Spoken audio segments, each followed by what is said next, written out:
Varicose veins కి సరైన చికిత్స కోసం సంప్రదించండి ఎవిస్ హాస్పిటల్. నమస్తే రమగారు. నమస్తే జయ. రమగారు, ఏదో ఒక పని చేద్దాం అనుకుంటాం, ఏదో ఆటంకం వస్తుంది. పలానా చోటుకి వెళ్దాం అనుకుంటాం, ఏదో ఉద్యోగం, పెళ్ళి, ఇట్లా రకరకాలుగా ఏమి చేద్దాం అనుకున్నా ఆటంకాలు వస్తూనే ఉంటాయండి కొన్నిసార్లు.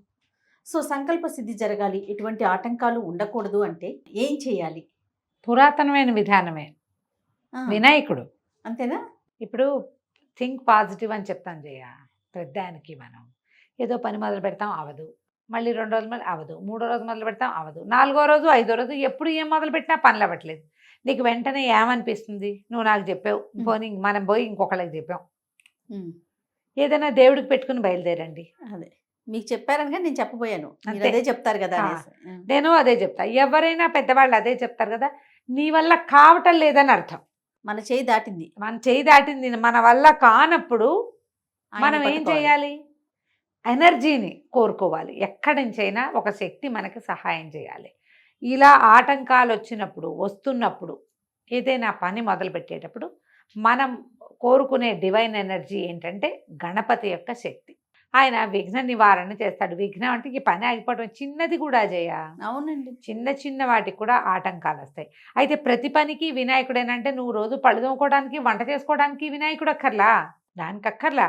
ఉద్యోగం అని, చదువని, ఏదో వ్యాపారం అని, ఏదైనా ప్రత్యేకమైన విధానం అని, వివాహాలని, 10 మంది కూడి చేయవలసిన వ్యవహారాలు. మరి ఇప్పుడు నేను నా ఇంట్లో వంట, నా పళ్ళు నేను దోకోవడం అయితే నాకెవరు ఏం చేయక్కర్లా, నిద్ర వచ్చి బాత్రూంలోకి వెళ్తే అయిపోతుంది. అవును. నువ్వు ఒక వ్యాపారం చేయాలంటే ఇది మందితో కూడుకున్న వ్యవహారం కాదు, అవునా? ఇప్పుడు మనం ఒక్కళ్ళమే అయితే నువ్వు చేయటం వేరు. నువ్వే పెగుల్చుకుని నువ్వు ఎలాగోగల లాక్కుని పళ్ళు దోకో అని లాక్కుంటావు. టైం అయిపోతుందని.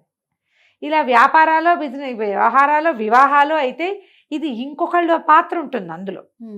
ఇప్పుడు నేను ఒక్కదాన్ని బిజినెస్ పెట్టుకుని కూర్చుని ఏదైనా పెద్ద షాప్ పెట్టి కూర్చుంటే అవుతుందా? 100 మంది అక్కడికి వస్తే కాదు బిజినెస్ అయ్యేది. ఇప్పుడు ఈ 100 మంది ఇంటెన్షన్స్ మన వైపు పాజిటివ్గా ఉండాలంటే మన దగ్గర ఒక పాజిటివ్ ఎనర్జీ ఉండాలా వద్దా? 100% ఉండాలి కదా. ఆ పాజిటివ్ ఎనర్జీయే విఘ్నేశ్వరుడు. ఇది మనం ఆలోచించాల్సింది. పనిలో విఘ్నం, ప్రయాణం, బయలుదేరాము. ఒకటే మనం బయలుదేరితే నా కాలినడకే ఈ రోడ్డు మీదకైతే నువ్వు వెళ్తావు.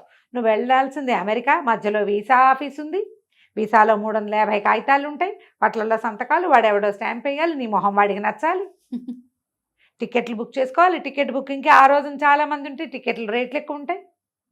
అవతల నేను చేర్చుకోవడానికి ఓ కాలేజీ, అందులో ఓ గుంపు సమూహం కదా. ఎంత కథ ఉంది, ఎంత ఉంది అంటే నీ ఒక్కడి పనికి ఇంత సమూహంలో ఒక పాజిటివ్ ఫోర్స్ వచ్చి వాళ్ళు నీ వైపుకి తిరగాలి. ఈ మొత్తం గుంపుని ఎలా హ్యాండిల్ చేస్తాం? ఆ హ్యాండిల్ చేసే పాజిటివ్ ఫోర్సే గణపతి. మనకి ఇలాగే చెప్పబడింది జయ. మనం ఏ పనైనా మొదలెట్టేటప్పుడు వినాయకుడికి దండం పెట్టుకోండి అంటే దండం పెట్టుకుంటాం అంతే. కాకపోతే దీని పూర్వాపరాలు మనం ఆలోచిస్తాం చూడు. ప్రతి పని కూడా ఇతరులతోటి సంబంధించి ఉన్నప్పుడు ప్రతివాడికి ఒక్కొక్క ఆరా ఉంటుంది, ఒక్కొక్క ఐడియాలజీ ఉంటుంది, ఒక్కొక్క సర్కమ్స్టెన్స్ ఉంటుంది, వాడికి ఏదో పరిస్థితి. అవన్నీ మన వైపు కూడి మన పని అవ్వాలి అంటే మాత్రం మనకి గణపతి కావాల్సిందే. దీనికోసం మనం ఏం చేయొచ్చు? ఏదైనా పని మొదలు పెట్టేటప్పుడు గణపతికి దండం పెట్టుకోవటం, ఒక దేవాలయానికి వెళ్ళి అక్కడ పూజ చేయించుకోవటం. మనమే ఇంట్లో గణపతి విగ్రహం ఉంటే ఆయనకు ఒక అగరబత్తి చూపించి, ఒక దీపారాధన చేసి, ఓ బెల్లం ముక్క, ఓ మామిడి పండు, ఒక అరటిపండు నివేదన చేసి, నాయన ఇవాళ ఈ పని మొదలు పెడుతున్నాము, నువ్వు నాతో ఉండు, ఏ పనులు ఆటంకం రాకుండా చెయ్యి, నన్ను రక్షించు అని దండం పెట్టుకోవటం. నీకు అది ఇస్తా, ఇది ఇస్తా, ఏమిటో ఇస్తా, అవన్నీ మీ ఇష్టం చెప్తాం కదా. చెప్తాం. వినాయకుడికి ఉండాలి. మేమేం చేస్తాం జనరల్గా ఏదైనా కొత్త వస్తువు తెస్తే వినాయకుడికి ఉండ్రాళ్ళు పోయటం అనేది ఒక అలవాటు. మా వాళ్ళు భలే ఎక్కిరిస్తారు నన్ను. బియ్యపిండి, బెల్లము, కొంచెం నేర్చుకేసి బాగా కలిపి చలిమిడి చేస్తాను. ఉండ్రాళ్ళు అంటే మా బావే ఉండ్రాళ్ళు. ఈ కొత్త వస్తువు మీద దానికి పసుపు బొట్టు పెట్టి, ఇవి ఉండ్రాళ్ళని అన్నిటి మీద దాని మీద ఆ వస్తువు మీద పెట్టి ఒక అగరబత్తి వెలిగించి దానికి చూపించి, ఆ తర్వాత ఏం చేస్తాం? కర్పూరం హారతి ఇచ్చి అప్పుడు వస్తువు మొదలు పెట్టుకుంటాం. నువ్వు వాషింగ్ మిషన్ కొను, ఫ్రిడ్జ్ కొను, బీరువా కొను, ఏం కొన్నా వినాయకుడికి ఉండ్రాళ్ళు పోయటమే మాకు అలవాటు. మీకు అది నచ్చుతుంది? మా ఇంట్లో ఉంది. అది చేస్తే ఆ వస్తువు ఇంకా పాడవదు, అలా ఒక నమ్మకం ఉంది. ఓకే. సజావుగా ఉంటుంది. బాగుంది రమ్మగారు. ఉండ్రాలు పోయటం, వినాయకుడికి ఉండ్రాలు పోయటం ఒక అలవాటు. మనం ఒకవేళ ఎక్కడికో వెళ్తున్నాం, ప్రయాణం, గణపతికి దండం పెట్టుకుని బయలుదేరటం, ఓ యాత్ర, ఓ 10 రోజుల యాత్ర, దేవుడికి దండం పెట్టుకుని వెళ్తాం, ప్రయాణం సరిగ్గా సాగాలని. ఉన్నాయి శ్లోకాలు ఓల్డని. ఒక్క శ్లోకం. శ్లోకం అంటే 12 నామావళి ఉంది వినాయకుడిది. ఓకే. 12 నామాలు ఉన్న స్తోత్రము. అందులో ప్రయాణ సమయంలో నిద్ర దాంట్లో కూడా నువ్వు చదువుకోవచ్చు అని.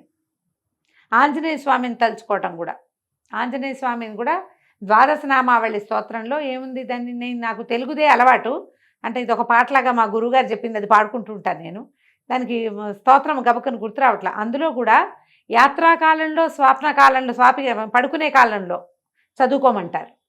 ప్రయాణం చేసేటప్పుడు, పడుకునేటప్పుడు, పయనించున్నప్పుడు, శయనించున్నప్పుడు నిన్ను తలచిన మృత్యు భయం లేక బాగుంటుంది అని. వినాయకుడికి చదువుకోండి, ఆంజనేయ స్వామిని తలుచుకోండి. ప్రయాణ సమయంలో వినాయకుడికి ఏదైనా ఇంటి దగ్గర పెట్టేసుకుని వెళ్ళండి.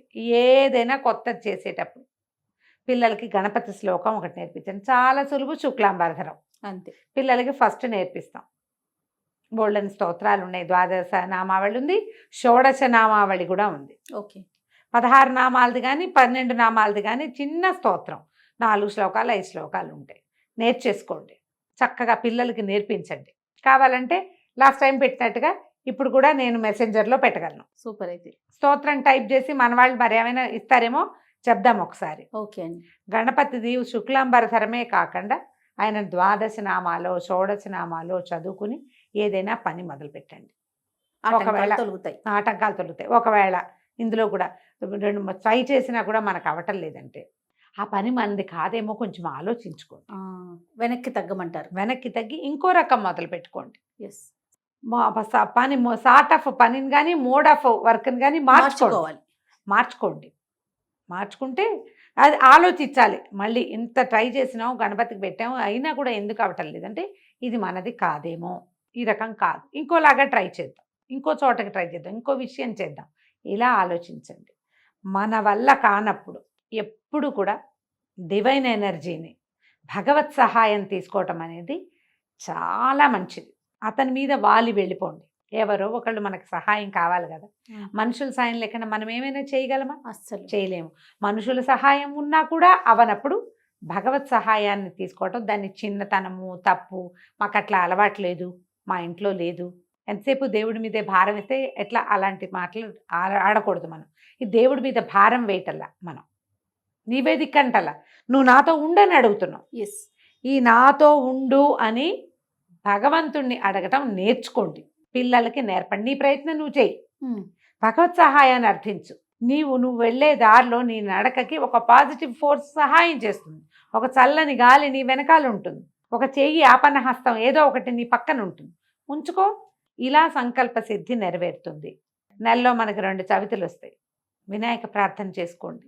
వినాయకుడికి ఏం పెద్ద విశేషంగా ఇవ్వక్కర్లేదమ్మా, 2 గరికెపోచలు అంతే, ఓ ఇంత బెల్లం ముక్క చాలంటాడు. చాలు. నీకు శక్తి ఉండి చేయగలిగి మానేయకు. నువ్వు శక్తి లేకపోతే ఈ మాత్రమైనా అర్పించు. చక్కగా వెళ్తుంది మన కథ, ఏమీ భయం లేకుండా. ఇలా ఆలోచించండి, మీ పనులు సానుకూలం అవుతాయి. తప్పకుండా. నమస్తే. నమస్తే.